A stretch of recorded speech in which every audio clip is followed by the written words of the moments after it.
Okay, so this is tough.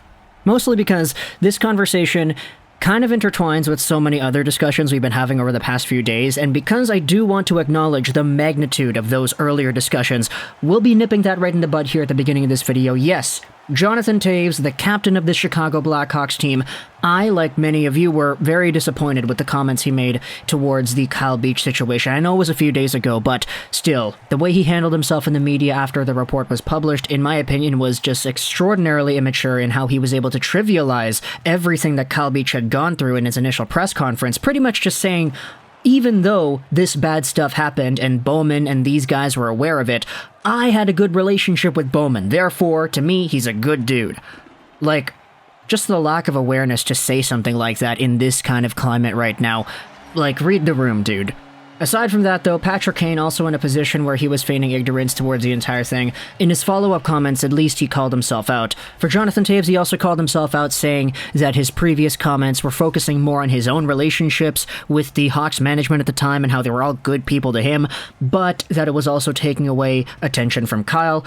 At the end of the day, you know, this entire investigation and the public report and all that, it's about Kyle Beach, and for Kane and Toews to initially make things out about them, it was a really rough beginning, but I will give credit, they have indeed tried to stabilize those comments. Now, whether or not you personally acknowledge those apologies and rescind those two, Kane and Toews, of the out-of-place comments they made earlier, that's up to you. But this video is going to focus on the idea of a trade with both of these guys, and the reason we're talking about this is because on the recent edition of the Hockey News, we had ourselves an article here from Adam Perteau. On the ice, the Blackhawks still have a long way to go.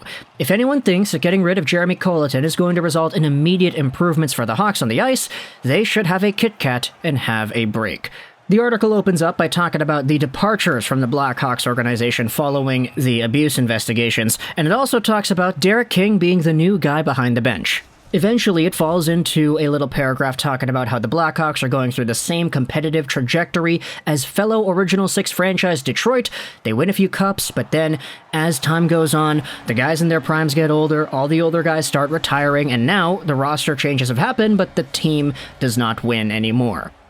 That's basically where the Hawks are right now, and that brings us to the status of Chicago star forward Jonathan Toews and Patrick Kane.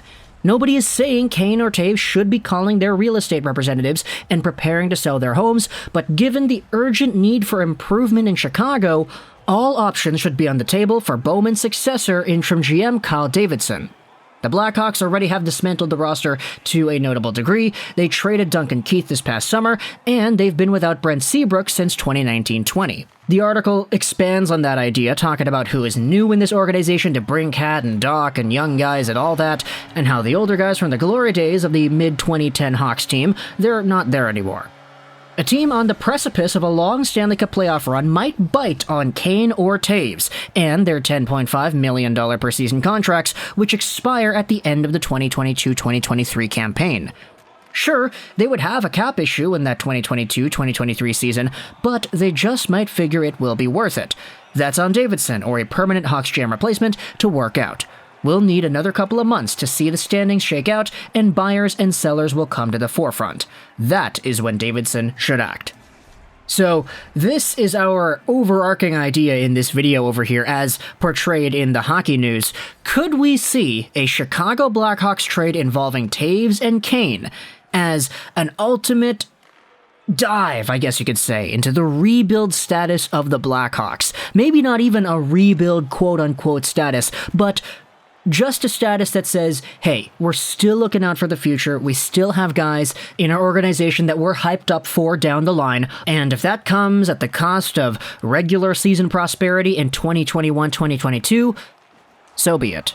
Before we expand on that idea though, big word from today's sponsor of the video. Brace yourselves, winter is coming. What the writers of Game of Thrones didn't tell you is that Brandt was actually in a wheelchair because he didn't trim his undergarments with Manscaped.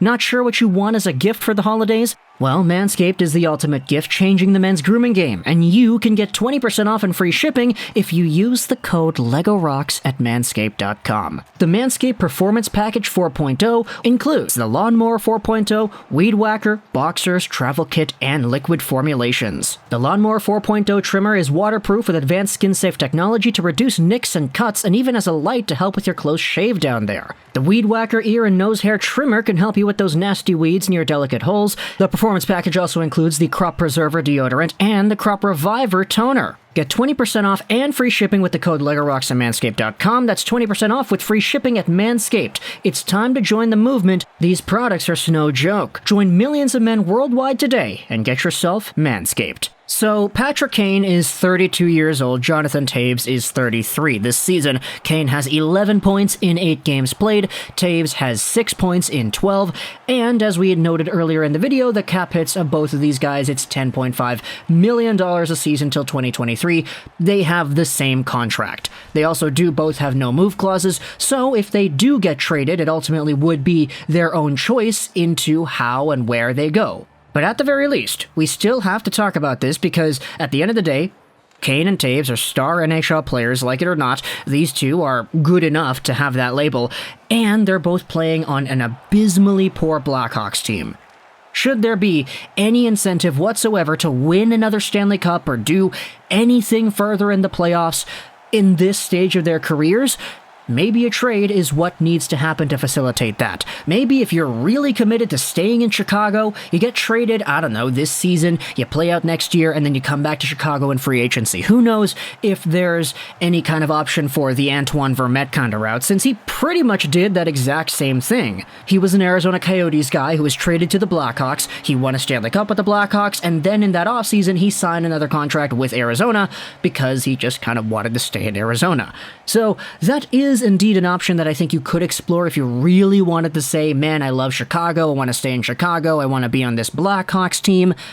But of course, the contrary does exist as well, because we've seen situations in the past where we've heard that that is likely the route the players are going to go. Nick Foligno, you got to remember that. When Foligno was traded from Columbus to Toronto, we had this idea that said, okay, maybe Foligno will just re-sign with the Blue Jackets in the offseason because he likes it here, he's not really going to be in Toronto long-term, and he's only really there for the playoffs, and guess what? Nick Foligno did not re-sign with the Blue Jackets. In fact, he went to the gosh darn Boston Bruins. So, at the end of the day, if a trade ever goes down with one of these two guys, Kane or Toews, because the Blackhawks feel like they would like to expand more on their future, it will ultimately be their choice, because they have all the control in this conversation here. What I'm kind of thinking of in my mind, though, if it were to go down like that, is somewhat similar to the Jack Eichel trade, where, yes, Eichel was a star, yes, Eichel was traded for a good player in Alex Tuch, but he also got a boatload of stuff, too. Picks and prospects that are of high caliber, and I think if you traded a guy like Patrick Kane, sure, the cap hit sucks, and sure, it would be difficult for any team to go out there and fit that on their team for the next few seasons, but it's Patrick freaking Kane. This is a guy that you're going to get a haul for. At the very least, you're getting yourselves a replacement NHL player who probably won't be terrible, and you're probably going to get some draft picks and prospects back too. The Blackhawks, in my opinion, have built themselves somewhat of a weird prospect pool because they have a lot of guys that I do think have some good potential. It's just, you see what happens when they bring in young guys into the organization. They trade them away like Boquist. They don't use them like Dylan Strome. And to be fair, not every prospect they have is going to work out like that. Obviously, Alex DeBrincat is the exception. He's a young guy who's still on this team that's doing pretty well. But when it comes to the big names at the top of the food chain, Toews, Kane, these two are the last remaining Hawks, I believe, from that 2010 Stanley Cup winning team. Duncan Keith, of course, was there, but he was traded to Edmonton. So talk to me in the comments, what do you think about the idea of a Patrick Kane and or Jonathan Toews trade? Do you see the Blackhawks even remotely considering that idea? It was brought up in the Hockey News article, so that's why I felt like it was important to talk about, because it is a cool kind of thought exercise, you could say. But if you were in charge of the Hawks, would you trade these guys? Would you just say, screw this season, we suck, Let's just embrace it, go for Shane Wright, get some other draft picks, get some other picks, and we'll be good in 2026 or whatever, when all these guys that are acquired in these trades are on the team, and we still have Seth Jones because that contract is extraordinarily long. Let me know in the comments all your thoughts about that. If you were a Kane or if you were a Toews, would you waive your no move in order to go to another team to try to win another Stanley Cup? Because you sure as heck are not going to do that with this team in this time frame on your final years of your contract. Let me know in the comments all your thoughts and opinions. I hope you enjoyed this Trolls 99, and bye.